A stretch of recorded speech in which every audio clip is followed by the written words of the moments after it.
오늘 출애굽기 37장 1절로 9절까지 말씀은요, 오후 시간도 계속되어집니다.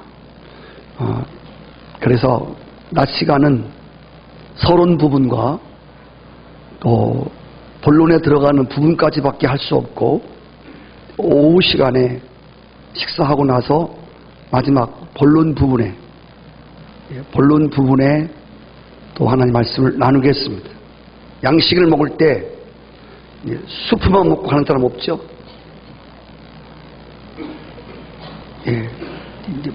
오후 시간도 함께 참석하셔서 출애굽기 37장이 온전히 여러분 앞에 우리 생명이 될 수 있기를 바랍니다. 오늘 말씀은 이미 출애굽기 25장 10절에서 22절까지 말씀과 동일합니다. 출애굽기 25장이 더 자세하게 나오고요. 오늘 말씀은 중요한 부분들을 말씀하고 있습니다. 출애굽기 25장은 증거궤와 속죄소를 모세를 보고 만들라고 명령하신 장면이고요. 오늘 37장은 똑같은 말씀이지만 오늘 말씀은 부살을 내리라고 하는 사람을 통해서 하나님이 말씀하신 것을 직접 만드는 그러한 이야기가 본문 말씀입니다. 다시 말하면 출애굽기 25장에 나오는 동일한 말씀이 만들라고 하는 명령이라면 37장은 그 증거궤, 언약궤, 법궤를 실제로 만드는 내용이라는 것입니다. 우리가 많이 알고 있는 것이 중요하지 않습니다. 실제로 실천하고 행하기까지 우리가 알고 있는 것은 반쪽에 불과한 것입니다. 온전해질 때 그 생명의 역사가 일어난다는 것이죠. 알고 깨닫는 것도 중요하지만 이렇게 실제로 법궤를 어떻게 만들려고 하는 걸 들었고 또 주의 명령을 받았고 알았고 깨달았고 믿음이 왔고 은혜가 되었고 이것이 중요한 것이지만 그 후에 25장의 증거궤를 말씀하는 것이 37장에 와서 실제가 된단 말입니다. 이렇게 들은 말씀이, 들은 복음이, 들은 십자가가 우리의 삶 속에서 실제가 되는 이것이 굉장히 중요하다는 겁니다. 이제 앞으로 이 증거궤, 언약궤에 대해서는 앞으로도 계속 나와요. 여러분들 이제 잊어버릴 만하면 또 등장해요. 그러니까 왜 그렇게 하나님이 한 번 말씀하시면 되지 자꾸 말씀하냐? 증거궤에 대하여, 법궤에 대해서 왜 말씀하시냐면 우리 인간은 망각의 존재예요. 그래서 중요한 것도 한 번 들으면 또 시간이 지나면 또 잊어버리는 존재예요. 그래서 자꾸 나온다는 거는 짜증나는 사건이 아니라 자꾸 말씀이 등장한다는 것은 그만큼 중요하다는 것입니다. 그래서 잊어버린 것들을 다시 상기시키기 위하여 여러분 앞으로 계속 이제 성경을 들추다 보면 증거궤가 많이 나올 것입니다. 제가 그때마다 여러분에게 똑같은 소리를 지르겠습니다. 오늘 하나님께서 이 본문 말씀을 통해서 뭘 말씀하고 싶어 하시는가를 함께 나누고 싶은데, 먼저 25장 때 여러분 들었던 말씀 아마 다 잊어버렸을 거예요. 이 언약궤, 증거궤를 만드는 재료에 대해서 살펴보겠습니다. 특별히 이 언약궤, 오늘은 언약궤라고 되어 있죠. 여기 37장 위에 보면 제목에 언약궤를 만들다 이렇게 기록되어 있습니다. 이 언약궤라고 하는 것을 성경을 쭉 보다 보면 언약궤가 다른 말로 많이 쓰여졌어요. 증거궤, 금궤, 권능의 궤, 거룩한 궤, 여호와의 궤, 법궤, 이렇게 여러 가지 말씀으로 나옵니다. 근데 오늘 이 언약궤의 자료가 뭐냐면 조각목이라는 나무로 만들으라고 하는 것입니다. 하나님은 뭘 말씀하실 때에 그렇게 알아서 해라. 방주를 만들 때 알아서 만들으라고 하는 게 아니라 방주의 재료는 무엇이고 모양은 어떻게 만들고, 제가 하나님을 연구하는 사람으로 하나님과 늘 교제하는 사람으로 한 가지는, 하나님은 그냥 얼렁뚱땅하는 분이 아니에요. 하나님은 정말 세심하신 분이에요. 오죽하면 우리 머리털까지 세심바 되었을까? 나는 내가 머리를 뒤집어 쓰고 살지만 머리털 몇 개인지 몰라요. 오늘 아침에 머리털 몇 개 빠진지 여러분 아세요? 그걸 세는 사람이 있겠어요? 하나님은 그것도 아시고, 삼세 한 마리 지난밤에 얼어 죽어 떨어진 것도 아시고, 세상을 만드신 하나님께서 너무도 자상하고 너무도 세심하다는 거예요. 그래서 하나님의 백성들을 다루실 때도요, 하나님 설컹설컹 다루지 않아요. 정말 세심하게 한 생명 한 생명 하나님이 그 피형을 아시고 기질을 알고 성품을 아시고 다뤄야 할 부분을 아시고, 다 달라요. 하나님 우리를 똑같이 찍어내지 않았어요. 오늘 우리의 모순이 뭐냐면 다 나와 같기를 원하는 거예요. 내 마음 같기를 원하고 내 생각과 같기를 자꾸 원하는 거예요. 그래서 자꾸 등이 져지고, 그래서 갈등이 오고, 그래서 불화가 생기는 거예요. 여러분이 꼭 기억해야 할 것은 남편과 아내도 마찬가지예요. 똑같은 존재가 아니에요. 자라온 과정이나 여러분 출생이 달라요. 집안이 달라요. 다른 것은 너무도 같은 거예요. 너무도 맞는 거예요. 근데 우리는 다르다고 하는 이유 때문에 너무 힘들어한다고 하는 거예요. 다른 것을 여러분 인정하실 줄 아셔야 돼요. 제가 하나님 안에서 조금 성숙해 가면서 깨달은 건 뭐냐면, 나와 같지 않다고 그래서 그걸 틀린 것으로 간주해 버린다고 하는 것은 좀 생각해 봐야 할 문제가 있다는 거예요. 하나님은 각자에게 고유한 성품과 그 사람만 가지고 있는, 그래서 여러분 같은 존재는 세상에 하나밖에 없는 거예요. 제가 여러분 말씀드렸지 않습니까? 옷도요, 그냥 막 찍어낸 옷이 있고요. 네, 패션이라고 하는 패션 옷은요, 디자이너가 딱 그 옷 하나 만드는 거예요. 그래서 이 패션은요, 본래 패션 디자이너가 만든 옷은 굉장히 비싸요. 그 옷은 입고 나가도 자기 옷밖에 없어요. 우리가 왜 시장에 가서 맛있는 옷 하나 사 입고서 폼 덮고 동창회 나갔는데, 세상에 동창회 똑같은 옷 입었잖아요. 쪽팔리잖아요. 우리는 같은 존재가 아니라는 거예요. 하나님은 우리를 다양하게, 꽃밭에는 많은 꽃들이 있지만 한데 어우러지고 조화를 이루어서 이렇게 하나님의 영광을 드러내듯이 교회라고 하는 것이 이렇게 일률적으로 똑같이 만드는 작업, 대단히 위험한 작업입니다. 하나님 원하는 거 아니라는 거예요. 자, 여튼간에 여기 오늘 하나님이 우리를 금계를 만들 때, 법계를 만들 때 조각목이라고 하는 나무를 가지고 만들었는데, 이 조각목이라고 하는 이 나무 안팎을 정금으로 쌓아야 되는 거예요. 순금으로 쌓았다는 거예요. 하나님 집에서 있는 모든 재료들은 이게 나무떼기지만 나무떼기 자체가 아니라 거기다 다 금으로 다 쌌어요. 아시는 대로 여기 조각목을 아시지요? 아카시아과 일종으로 팔레스틴 광야에서 자라는 나무인데 아주 키가 작아요.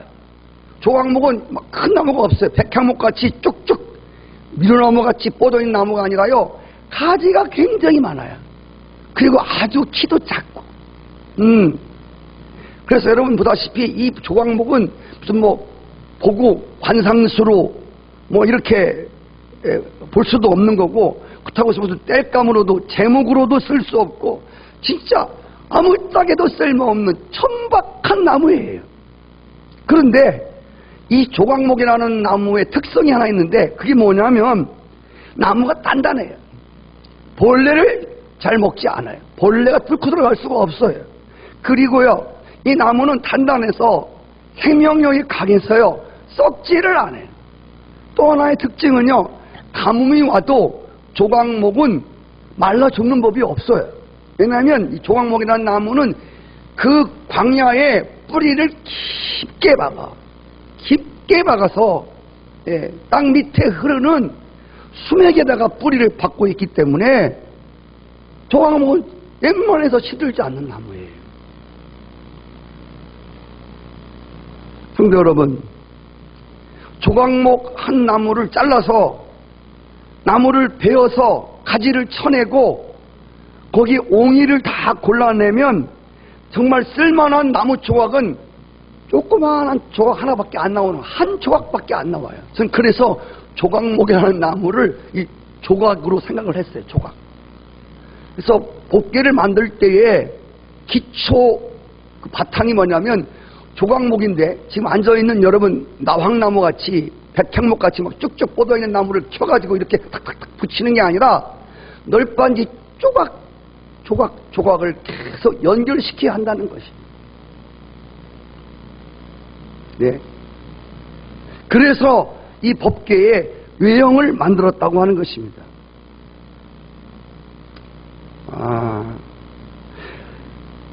하나님이 그 중요한 언약궤를 만들면서 많고 많은 나무 중에서 하필 조각목으로 그 나무를 지목해서 법궤를 만들려고 했을까? 여러분, 이 조각목은요, 영광스러운 하나님이 가장 비천한 모습으로 이 황무지 같은 이 땅에 오셔서 십자가에 매달려 죽으셨으나 썩어짐이나 사망에 놓이지 아니하셨던 예수 그리스도의 인성을, 사람 대신 예수 그리스도를 말하는 거예요. 사람들에게 볼품없는 그러한 하나님이시면서도 자기가 지은 인간들에게 그렇게 무참하게 십자가에 못 박히는 천한 돌같이 여기는 그런 나무였지만 생명력이 썩지 않, 죽어도 썩지 않 그런 인성을 말한다면, 반면에 이 언약궤 안팎을 정금으로 쌌다고 하는 것은 아주 고귀하고 영원히 변치 아니하시는 예수 그리스도의 신성을 말하는 것입니다. 이 법궤 하나만 보아도요, 나무는 예수 그리스도의 인성이고 금으로 쌌다고 하는 것은 바로 하나님의 변치 않는 영원한 신성을 가리켜요. 예수 그리스도가 곧 하나님이시라는 것이죠. 그리고 다른 한편으로 조각목은 여러분, 나 자신을 가리키는 것입니다. 광야 같은 세상에서 조각목같이 아무 쓸모없는 존재였습니다. 여러분 한 사람 한 사람을 보시면 알지만 정말 아무 곳에도 쓸 수 없는, 뭐 생긴 것이 뭘 뛰어납니까? 뭐 키가 훤칠합니까? 뭐 솔직히 어디다 갖다 내놓을 곳이 없는, 누구도 써주지 않는, 그리고 정말 죄 많고 너무 허물이 많고 문제가 너무 많은 이런 한 생명 한 생명들을 주님이 부르시고 주님이 택하시어서 다듬고 다듬어서 안팎으로 정금을 씌우셔서 하나님이 거하시는 귀한 성전이 되게 하셨다는 것입니다. 여기 조각목에다가 순금으로 쌌다고 하는 것은 다른 의미로, 이 조각목은 볼품없는 죄된 인간을 말한다면, 이 죄된 조각목 같은 인간들을 불러서 십자가와 연합케 하시고 당신의 의롭다 하신, 당신의 의로움과 당신의 거룩함과 영광의 옷을 입혀 주어서 영광의 옷으로 우리를 감싸시고 그분의 의로움으로 우리를 감싸시고 거룩함으로 우리를 감싸사 하나님의 거룩한 도구로 쓰임받게 하셨다는 의미입니다. 여러분 생각하여 보십시오. 내가 얼마나 조각목같이 쓸모없고 볼품없는 존재인가. 제가 이렇게 말하는 여기 서 있는 목사는 정말 실제입니다. 여러분에게 제가 나의 나약함과 나의 가치 없음과 나의 모자람을 너무 많이 얘기를 해가지고 제가 여러분에게 은혜를 끼치려는 게 아니라 사실을 말하는 거예요. 여기 뭐 그럴듯하게 무슨 여기 십자가 달린 가운을 입고 올라왔지만 정말 저는 제 존재를 알아요. 저는 제가 누군지를 잘 아는 사람이에요. 아니 나보다 하나님이 더 잘할 것이지요. 어쩌면 여러분들이 저를 더 잘할지도 몰라요.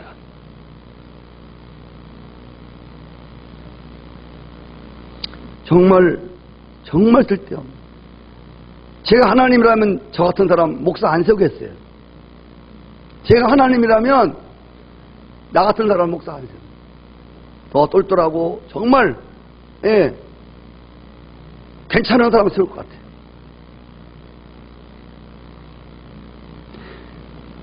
여러분 우리들의 삶을 보면 조각목같이 너무 닮았어요. 너무 가지가 많아요. 쓸데없는 가지가 너무나 많이 뻗쳐 있어요.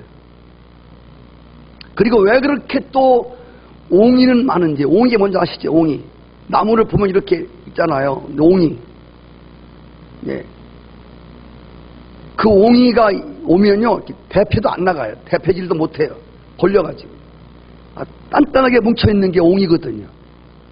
가지가 많은 나무일수록 이런 옹이가 많아요. 옹이가 뭐냐고요?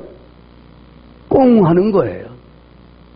예수님 십자가로 구원받은 사람들이 오늘 마음이 진짜 고린도 교인들아 제발 마음 좀 넓혀봐라. 내가 나를 봐도 정말 너그러움도 없고 이해심도 없고 제가 그런 말 했잖아요. 저는 옛날에 세상에서 방탕한 경험이 있는 사람이에요. 그래서 뭐 친구끼리도 마음 안 맞으면요 우리 그냥 막걸리 한 잔 놓고요 미안하다 그래 이러면 우리는 다 끝나요. 그것으로 그냥 우리는 풀어지는 거예요. 그런데 우리 교인들은 그렇지 않아요. 십자가 복음 사랑 하면서도 한번 맺히면 와 기억하세요. 땅에서 맺히면 하늘도 맺히는 거예요. 그래서 맺힌 사람은요 기도가 안 돼요.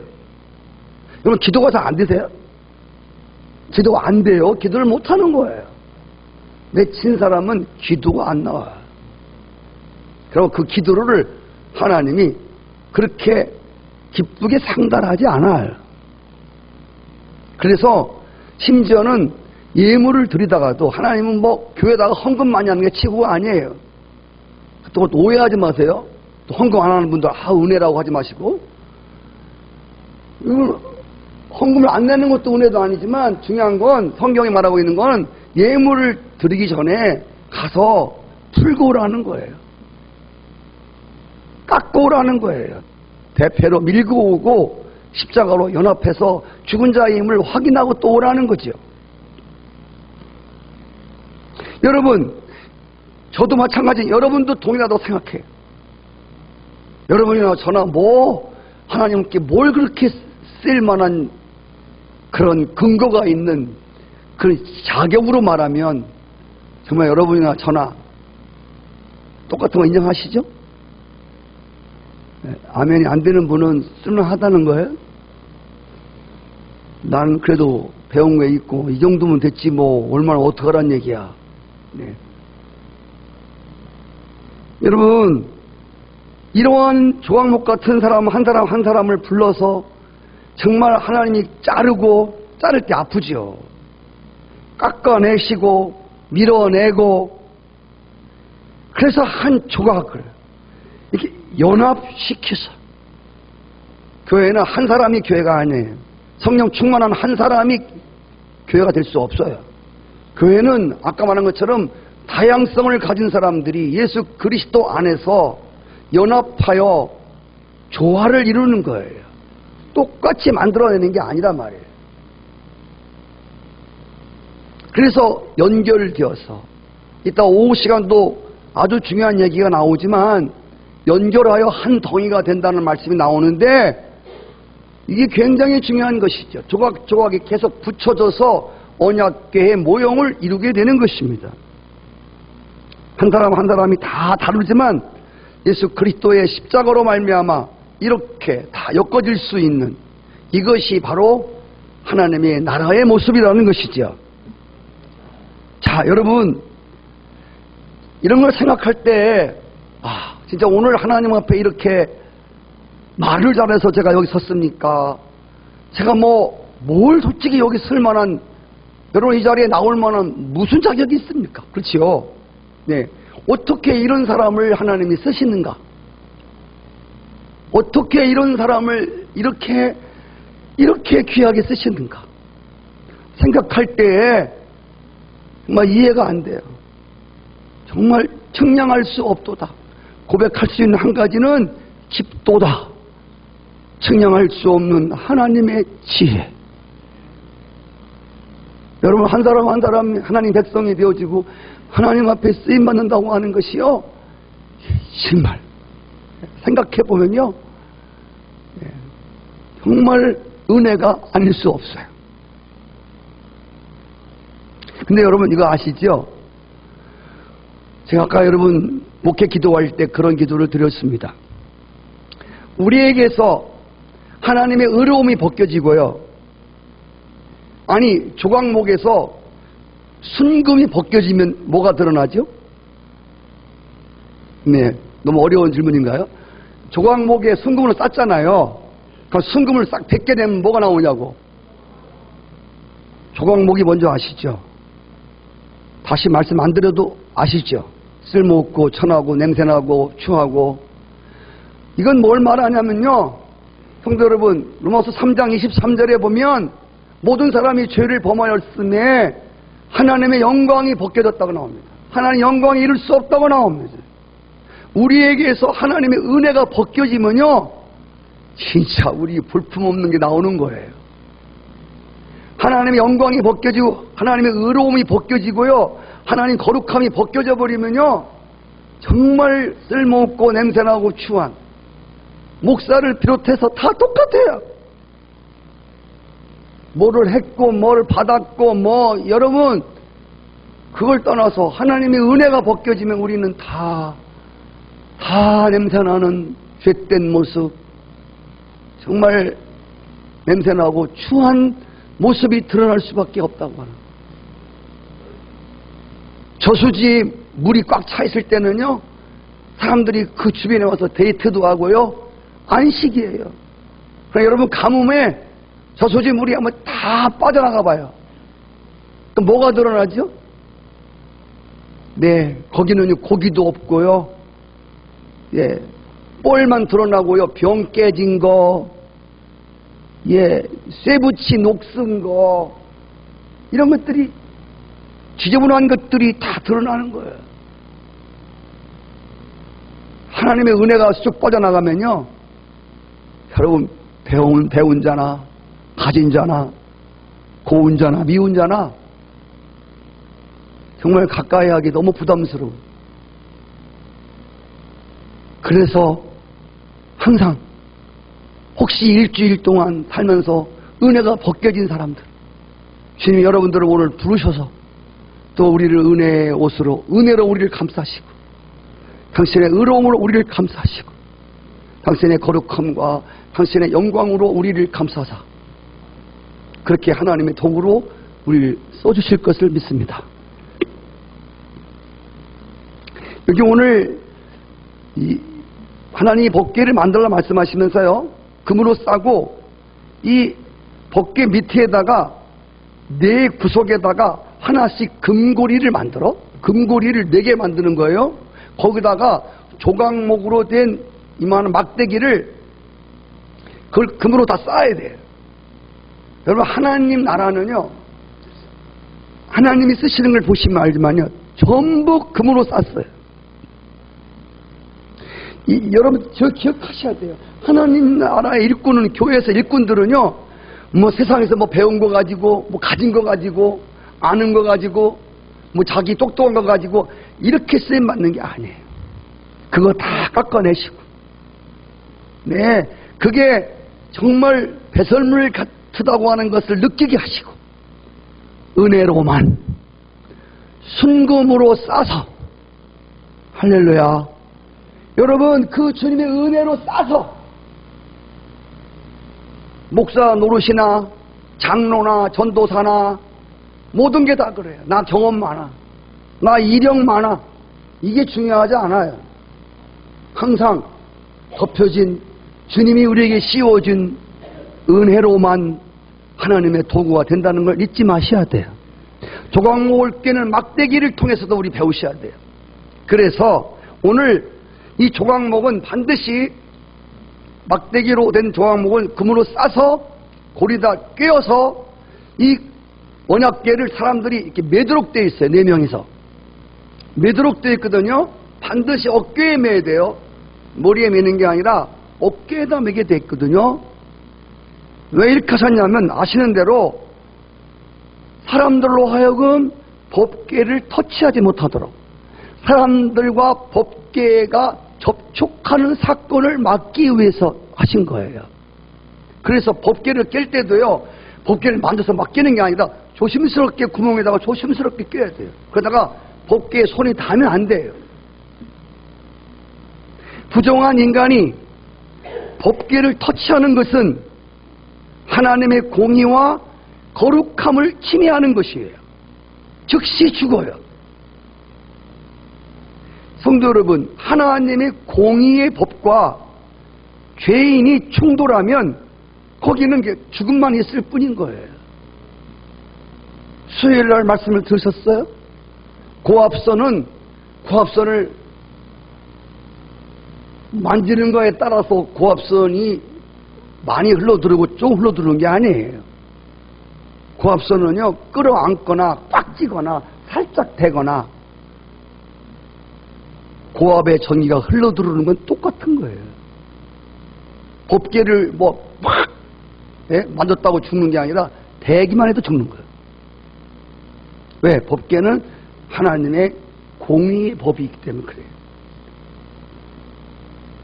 그래서 아시는 대로 블레셋 군사들이 이스라엘을 패배케시키고 하나님의 언약궤를 자기들 땅으로 옮겨갔어요. 그리고 아시는 대로 자기들이 섬기는 다곤 신당에다가 하나님의 법궤를 안치해 놓았어요. 그날 밤에 하나님이 그 모든 신들의 목을 다 잘라버렸어요. 그리고 블레셋 땅에 하나님의 공의의 심판, 하나님의 징벌이 막 임하는 거예요. 겁나가지고요, 블레셋 사람들이 얼른 술에다가 실어가지고 다시 이스라엘 땅에다가 베스메스로 가는 소에다가 여러분 짊어지게 하시고 짊어지게 해서 얼른 보내잖아요. 법궤는 있어야 할 곳에 있어야 돼요. 사무엘하 6장에 보시면 아시는 대로 이 다윗성에 법궤가 옮겨올 때에 이 소가 막 흔드니까 이 법궤가 흔들리니까 우사가 그걸 잡으려고 이렇게 잡았다가 거기서 우사가 즉사합니다. 그래서 그 이름을 베레스 우사라고 했어요. 그래서 베레스 우사가 뭐냐면 여호와와 충돌하여 죽었다. 시작. 하나님의 법과 공의의 법과 죄인이 충돌하여 심판을 당했다. 이게 베레스 우사라는 말이에요. 그냥 죽는 거죠. 그래서 법궤를 옮길 때에 고리가 필요했고 이것을 장대에 꿰어서 어깨에다가 메고 가도록 했다는 것입니다. 성도 여러분, 예수님이 십자가를 지셨죠. 그래서 어디다 지고 가셨어요? 골고다 언덕에 올라가시면서 십자가를 지고 가셨는데 어떻게 갖고 왔죠? 끌고 갔어요? 나귀에 태워 갖고 갔어요? 아니에요. 예수님 십자가를 어깨에 메고 가셨어요. 여러분, 여기 오늘 하나님의 법궤는 반드시 매야 돼요. 어깨에다 매야 돼요. 하나님의 어깨를 만들 때는요, 여기 어깨를 이렇게 매도록 만든 게 어깨예요.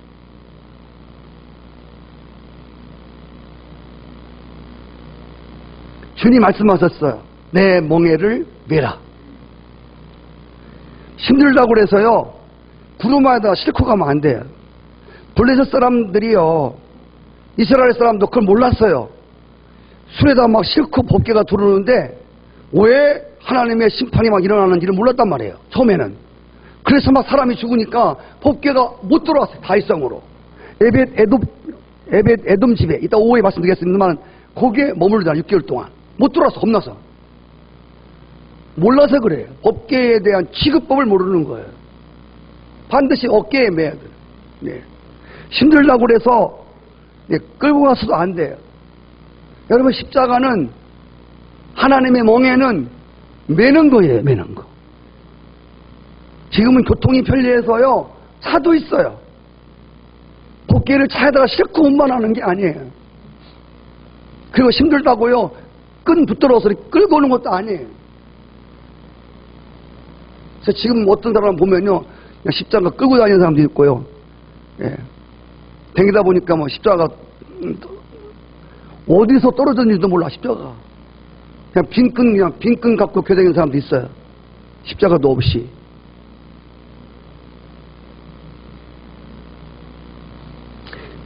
내 멍에를 매라. 아멘. 매라는 것은 뭘 말하면, 이것은 하나님과 동행하기 위하여, 또 하나님의 말씀을 지키기 위한 대가 지불을 말하는 것이고요, 우리의 수고로운 헌신을 의미하는 것이에요. 자, 이제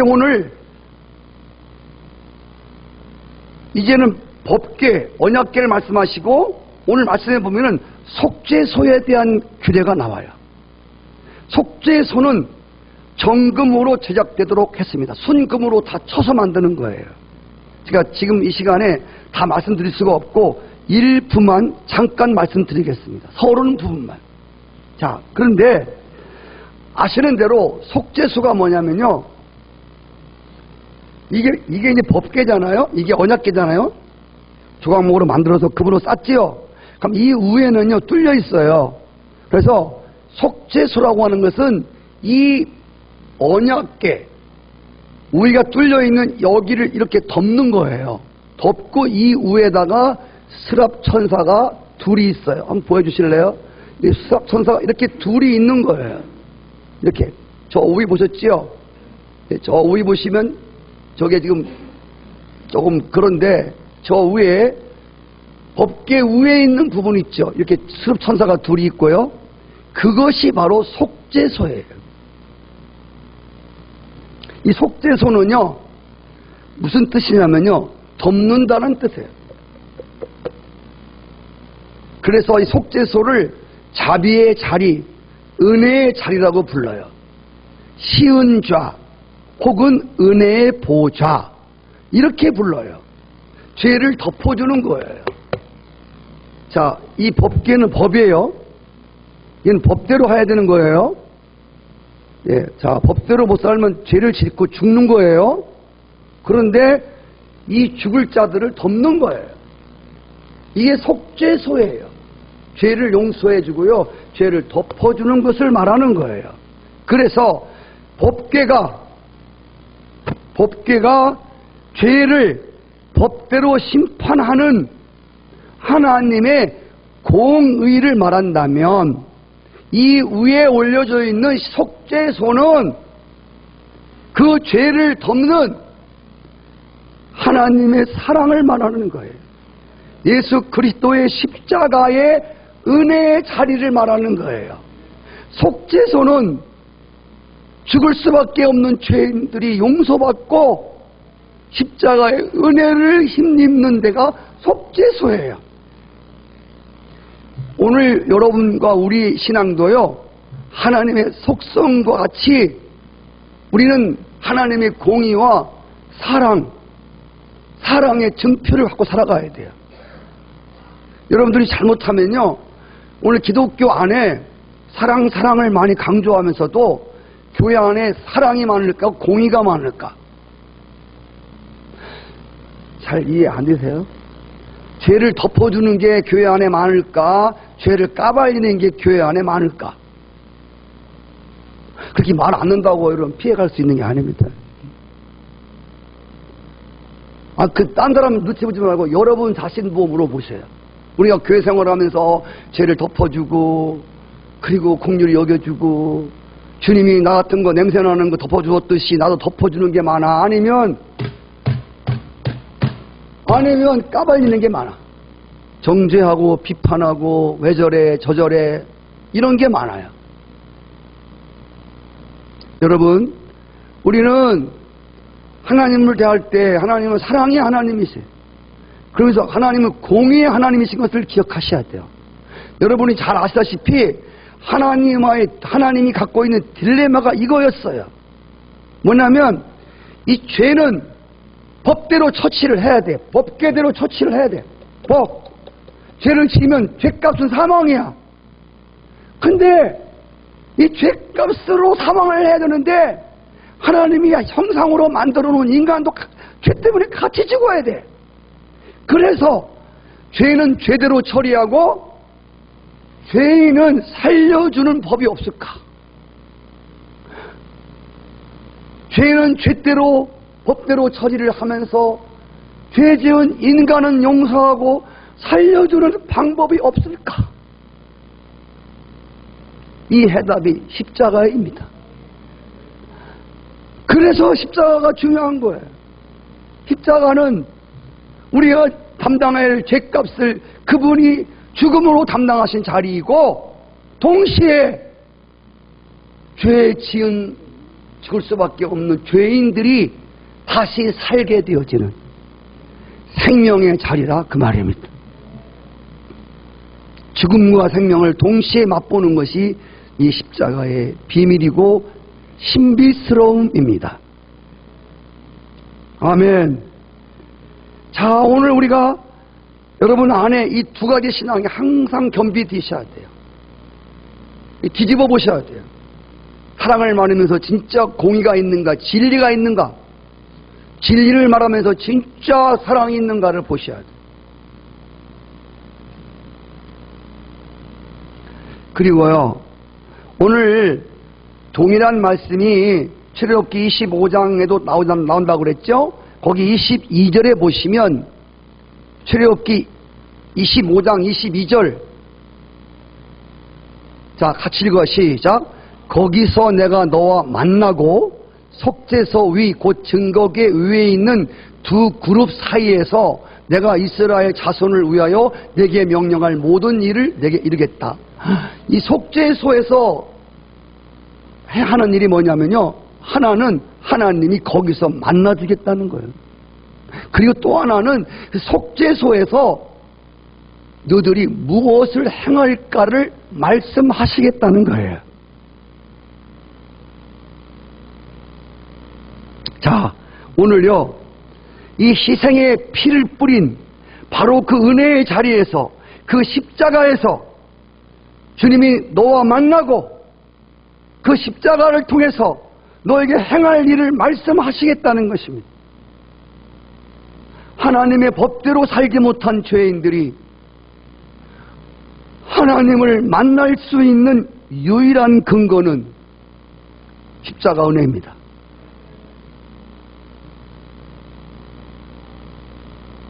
이 십자가의 자리는, 이 속죄소는요, 인간들 편에서는 상상하지 못한 자리입니다. 이것은 하나님 편에서만 만들 수 있는, 이것은 하나님이 세상을 이처럼 사랑하사 하나님의 사랑이 발동되어만이 이 속죄소와 자비의 자리와 은혜의 보좌가 만들어질 수 있다는 것입니다. 제가 일부 시간에 이렇게 예화를 들었어요. 내가 대통령을 만나고 싶어요. 그래서 우리 집에다가 음식을 잘 해놓고 청와대에 전화를 했어요. 대통령님, 제가 대통령을 만나기 원하는데 지금 미안한 씨만 만나줄 수 있으세요? 그럼 여러분 물어보나 마나 그건 안 만나지는 거예요. 일반 사람들이 하나님을 대통령을 만나려고 그러면 이건 못 만나는 거예요. 근데 우리가, 제가 여러분 대통령을 자꾸 비유를 하는데, 대통령 이제 인기가 떨어져 갖고요, 33% 떨어졌대요. 대통령직을 잘 못한다는 사람이 훨씬 더 많아. 그런 대통령을 제가 비유하면서 하나님을 비유하는 거예요. 자, 내 편에서 대통령을 만날 수 있는 길은 별로 없어요. 희박해요. 그러나 내가 대통령 만나려고 그러면 한 가지 분명한 게 있어요. 대통령이 만나고 싶어서 자리를 마련하시면 만날 수 있어요. 우리는 이런 얘기를 많이 들었잖아요. 우리 권사님, 황문선 권사님, 대통령이 청와대에다가 만찬을 차려놓고 내가 달가나 미용실 원장님을 내가 만나기 원하는데 월요일 9시까지 올 수 있냐고 제가 이렇게 물어봤더니 어떤 분은 안 간다고 그랬는데 가실 거지요? 안 돼요. 나 내일 신부화장 들어와요. 그거 할 수 있어요? 가셔야 될 거예요. 왜냐면 그가 마련해놓은 자리가요 일반 자리가 아니잖아요. 그리고 나를 만나기 원하는 사람이 일반 내가 가도 그만 안 가도 그만 분이 아니잖아요. 귀한 분이잖아요. 권세가 있는 분이잖아요. 네, 여러분, 바로 하나님을 만날 수 있는 자리가 속죄소인데요. 우리 편에서는 상상도 못할 이야기예요. 대통령도 못 만나는데 어떻게 하나님을 만날 수 있겠어요? 만나달라고 떼써서 만나는 게 아니에요. 하나님이 만나주는 자리를 만들어줘야 돼요. 그게 속죄소예요. 거기가 십자가라 그 말입니다.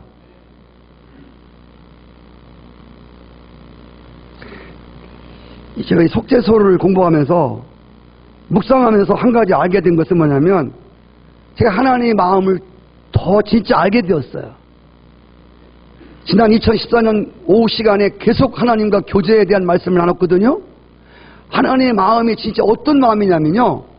성도 여러분, 저를 쳐보세요. 제가 하나님의 마음을 여러분한테 말씀드릴게요. 지금도 하나님 똑같은 마음이에요. 하나님의 마음은 다른 게 아니에요. 하나님은요, 나를 만나시기 원하셔요. 하나님의 마음은 나를 만나고 싶어 하세요. 그래서 어저께도 토요일에 하나님이 한숨도 못 잤어요. 나 만나고 싶었어. 만나서 뭐 하려고? 혼내키려고? 너 일주일 동안 뭐 했어? 죄 만졌어? 이거 캐물 치려고? 하나님이 나 만나려고 하는 거는요, 교제하고 싶은 거예요. 말씀하고 싶은 거예요. 그래서 그 자비 앞에 엎드러지고 위안을 받고 은혜로 덮어지게 하시고 벗겨진 영광을 다시 씌워주셔서 세상에 나가 빛을 발하라. 할렐루야. 주님 이거 하려고 주님은 가장 원하는 게 나 만나기 원하는 거예요. 여러분, 떨어져 있는 결혼할 남자와 여자가 가장 원하는 게 뭐겠어요? 네, 만나고 싶은 거지. 네. 함께하고 싶고 만나고 싶은 거예요.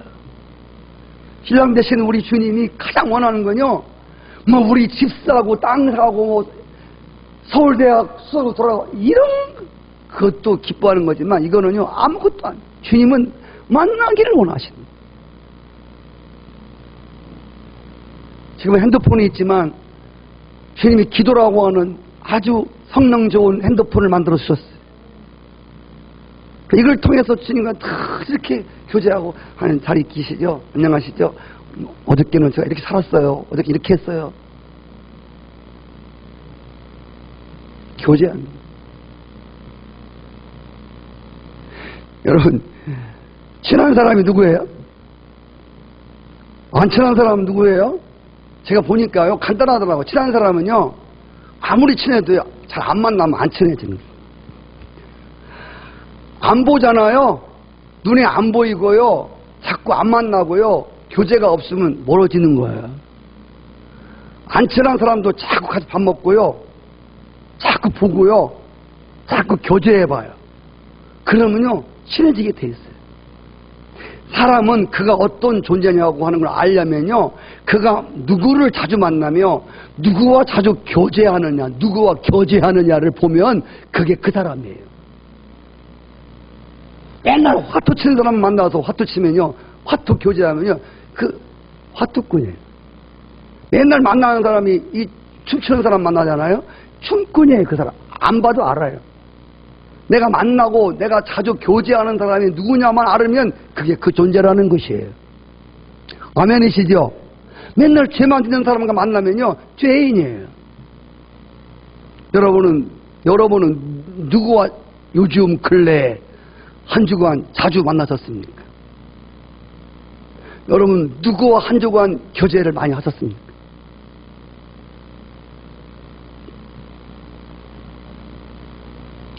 믿는 사람들이요, 십자가 목걸이 달고 다니잖아요. 본래 목걸이는 다는 게 아니거든요. 여기 지는 건데, 네, 그 십자가의 대가를 지불하는 거예요. 진다고 하는 건. 십자가는 액세서리가 아니잖아요.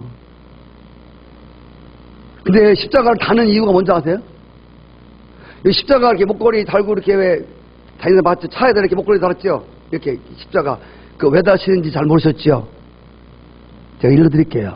그건요, 난 예수 믿는 사람이다라는 물론 뜻이겠지만, 그건 이슬이에요. 나는 하나님을 자주 만나는 사람입니다. 나는 늘 하나님을 자주 만나는 사람입니다. 나는 하나님과 교제하는 사람입니다. 이것을 알리는 게 여러분 십자가입니다.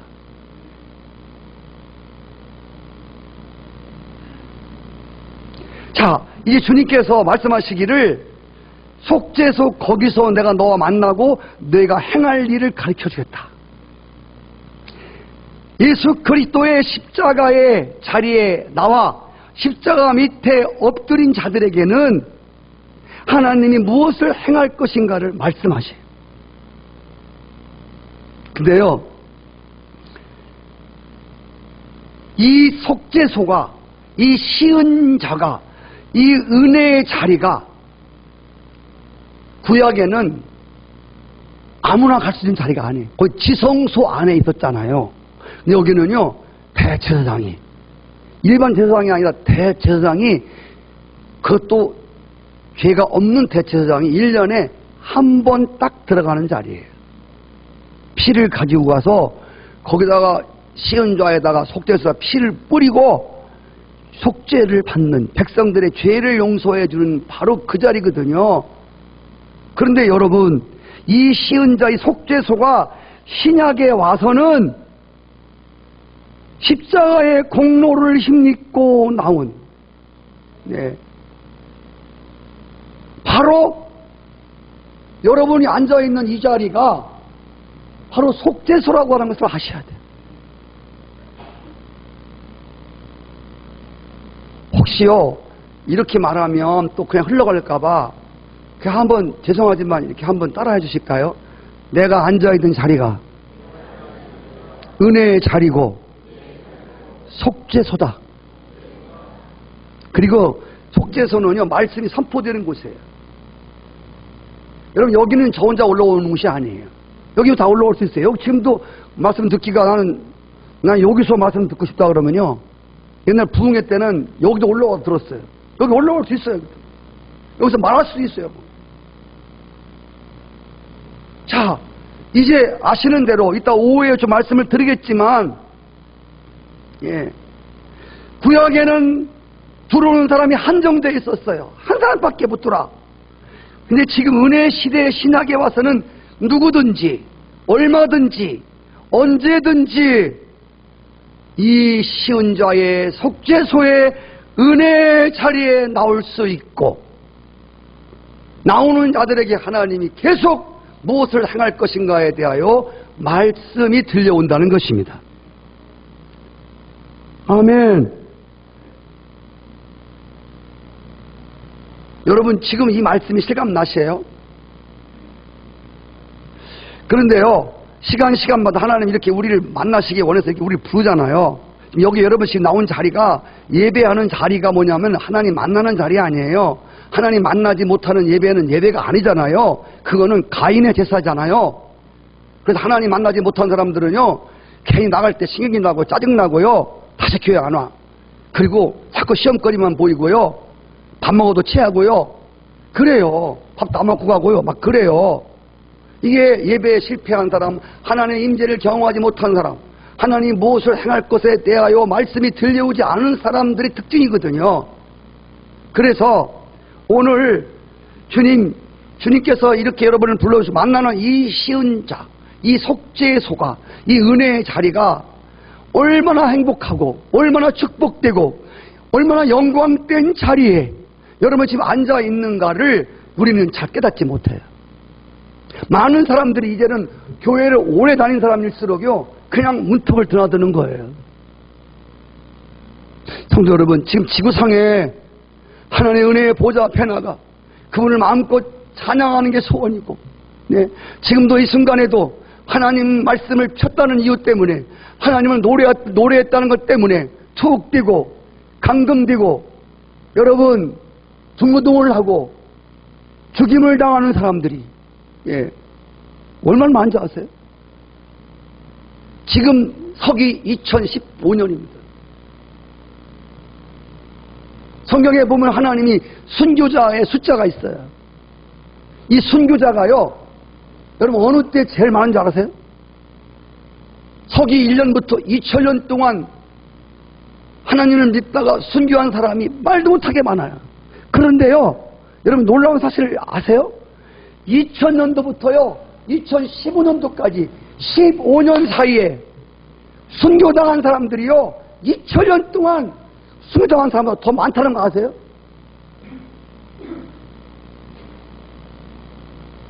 오픈도어라고요, 저희 교회와 깊은 관련이 있는 핍박받는 교회를 선교하는 오픈도어가 있거든요. 네. 거기 말씀에 의하면요, 네, 하루에 순교자의 숫자가 나와 있어요. 그걸 보태보니까요 어마어마한 거예요. 지금도 예배 한 번 드리다가 들켜서 죽는 사람들, 은혜의 보좌 앞에 나와 속죄소에 나와 그분을 높였다는 이유 하나 때문에 형장의 이슬로 살아지 않은 사람들이 그렇게 많은 거예요. 근데 우리는 이렇게 편안하게 마음껏 성경책 끼고 와서 마음껏 악기를 누르면서 마음껏 마이크를 대고 소리를 부르고 찬양을. 근데 이 자리가 속죄소라고 하는, 이게 은혜의 자리라고 하는, 하나님 만나는 영광스러운 자리라고 하는, 대통령 하나, 그까이 있는 시장 하나 만나는 자리도 엄청나게 생각하는데 국회의원 하나, 엊그제 우리 박병성 의원이 지나가더라고요. 제가 인사를 했. 모든 사람들이 다 인사하고 장갑 벗고 그냥 국회의원 키 짱짱만 하고. 이거 방송 나갈라나? 예. 그 사람하고 인사하려고 줄레베스라. 하나님 만나는 이 영광스러운 자리에 우리가 와 있음에 대해서 깨닫지 못하는 거예요. 성도 여러분, 제가 이스라엘 백성 역사를 잘 아시지만 이스라엘 백성들이 얼마나 복받은 백성입니까? 너같이 복받은 민족이 누구냐? 너같이 하나님의 은혜를 경험한 나라가 어떤 나라냐? 가장 작은 나라요, 볼품없는 조각목 같은 이스라엘을 하나님 선택하셔서 나는 너의 하나님이고 너는 내 백성이 되리라 말씀하시면서 언약의 말씀을 주셨잖아요. 내가 너를 가나안으로 이끌어들여서 나의 나라를 만들고 나의 백성이 되고 내 영광을 모든 나라에게 전파되겠다고 하는 이 하나님의 계획을 선포했잖아요. 그리고 다른 나라에 있지 아니한 하나님의 성전을 만들어 놓으시고 그 성전에서 택한 백성들과 함께 만나주시고 하나님이 그들에게 모세를 통하여 하나님의 종들을 통하여 계속해서 말씀하여 주었습니다. 아시는 대로 이스라엘 백성들이 이 감격 없는 매일매일 교회를 들여다보니까 감격이 없는 거예요. 은혜가 안 되는 거예요. 여러분 요즘 성도들 그렇잖아요. 또 요즘 이상한 것을 만들어 나갔고요. 정말 이거는 정말 은혜 안 되는 소리예요. 설교가 짧은 게 좋은 게 아니에요. 그럼 길다고 좋은 거예요? 아니에요. 하나님 말씀하시고 싶은 만큼 말씀하는 거예요. 근데 제가 이제 끝나야 시간이 됐어요. 한 페이지밖에 못하고 있어 지금. 6페이지 있는데. 왜? 하나님도 시간에는 하나님도 밥을 먹으려고 하는 사람들에게는 꼼짝을 못 하시잖아요. 하나님 참. 밥 먹고 갑시다 하나님. 그러면 설교도 마쳐야 되고요. 끝내줘야 돼요. 아니면 뭐라고 하더라? 그러면요 더 가면 은혜 받은 거 다 까먹어요. 예. 원포입니까? 이렇게 됐어요. 자, 이스라엘 백성들이 이 은혜를 깨닫지 못하고 형식적인 신앙이 되어버렸어요. 하나님께 제사 드리는 감격도 없고요. 예물을 드릴 때도 그냥 헌금도 그냥 형식적으로 하는 거예요. 네?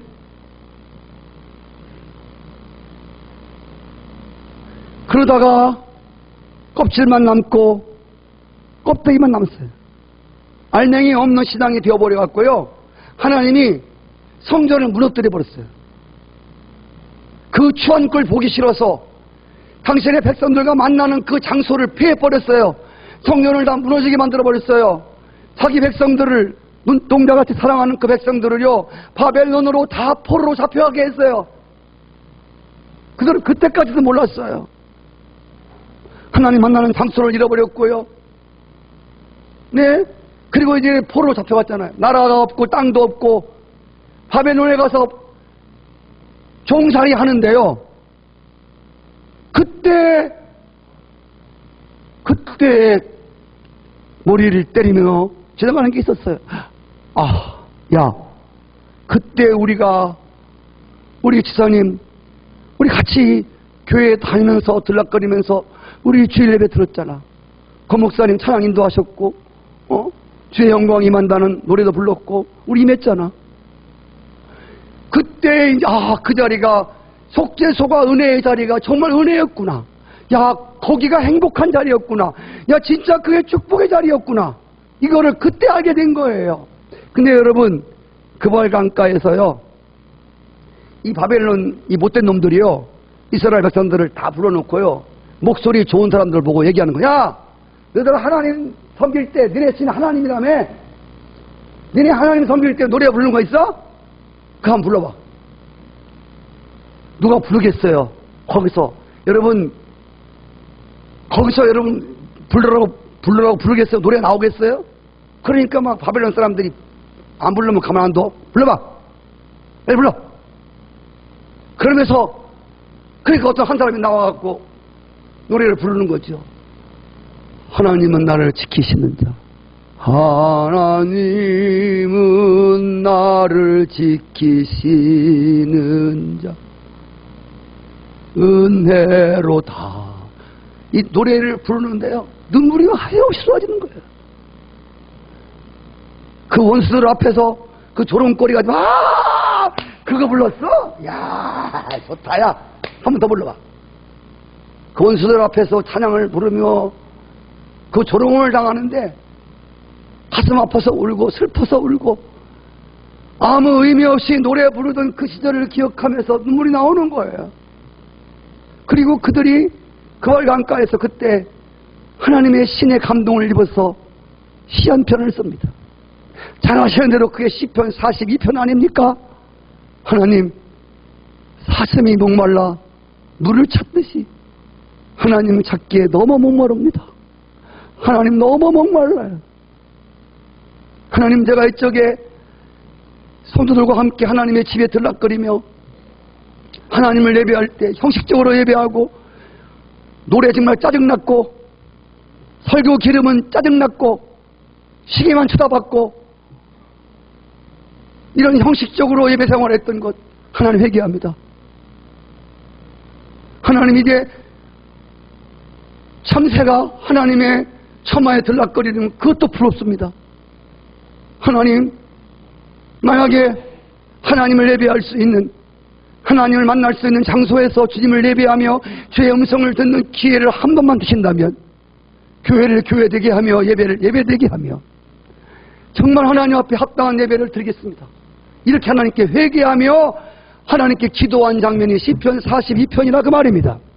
하나님이 그 간절한 의에 줄인 마음을 보시고 그들을 다시 고레스 왕의 마음을 감동하사, 안 믿는 왕의 대통령 마음을 감동하사 이스라엘 포로된 백성들을 다시 고국으로 돌려보냅니다. 돌려보내는 이유는 교회죠. 성전 져야 돼. 하나님 만나는 성전 져야 돼. 너희들이 고백한 것 같이 회개한 것처럼 너희들 진짜 예배 드려야 돼. 감격스러운 그 자리가 얼마나 놀라운 은혜의 자리이며 죄를 속하는 자리인가를 알고 예배 바로 드려야 돼. 가서 그 일에 이 목적 가지고 그들이 고국에 돌아옵니다. 그리고 아시는 대로 수르바벨을 통하여 하나님의 성전을 짓습니다. 솔로몬의 성전에 비하면 정말 깨딱지 같은 성전이었습니다. 볼품없는 성전이었습니다. 어마어마한 성전이 아니었습니다. 네. 그 성전에서 하나님을 예배하는데, 하나님을 노래하는데, 이때의 찬양은 옛날 찬양이 아니었다 그 말이에요. 아멘. 이때 하나님의 말씀이 들려오는데, 이때의 설교는 들어도 잠만 오고 들어도 짜증났던 설교가 아니라 그 말이에요. 새롭게 들려오더라 그 말이에요. 가슴을 때리고. 근데 여러분 놀라운 거는 떠났던 하나님의 영광이 그 하나님을 진정으로 예배하고 그 중심으로 하나님을 찬양하는 그 자리에 하나님의 영광이 돌아오셨어요. 그리고 그 예배하는 그들에게 하나님의 은혜가 막 부어지는 거예요. 하나님의 막 긍휼이 막 부어지는 거예요. 여러분 그날의 영광이 임했던 그날의 예배는 눈물의 예배였습니다. 감격스러운 예배였습니다. 오늘 우리에게 필요한 게 이 예배가 필요합니다. 아멘이시죠? 오늘 여러분이 필요한 것이 이 예배를 원하십니다. 정말 그들이 하나님을 만나고요. 세상 다 얻은 것처럼 가난해도 기쁘고 할렐루야. 문제가 많음에도 기쁘고 상황이 휩싸여 온 것들로 휩싸인 속에서도 그들은 하나님으로 기뻐할 수 있었고 하나님으로 충분했다 그 말입니다. 여호와가 나의 목자시니 내게 부족함이 없도다. 이게 그들의 진정한 고백이 간증이었단 말입니다. 할렐루야. 성도 여러분, 제가 말씀을 마쳐야 될 것 같습니다. 우리는 밥을 먹어야 되기 때문에. 자, 하나님이 인간을 만들었습니다. 여러분 아시는 대로 하나님 만들어 놓은 인간이 가장 큰 행복은 뭐냐면요, 그분이 띄워주는 축복 가지고 나가서 행복하게 가정과 함께 사는 게 아니라 하나님의 형상을 지음받고 십자가의 은혜를 받은 사람들이 가장 행복한 자리, 가장 영광스러운 자리, 가장 머무르고 싶은 자리가 바로 속죄소입니다. 하나님을 만나는 자리입니다. 여러분 오늘 예배 드리시고 오후 시간은 누구와 만남이 약속되어 있습니까? 스케줄을 조정하시기 바라요. 하나님과 만나는, 하나님의 말씀을 행할 일을 듣는, 청종하는 바로 그 속죄소, 그 은혜의 자리, 얼마나 영광되고 얼마나 축복된 자리인가를 깨달으실 수 있기 바랍니다. 여러분과 저의 스케줄이 하나님 만나는 것을 제 1순위로 담는 그런 스케줄로 바꿔주기를 주의 이름으로 축복합니다.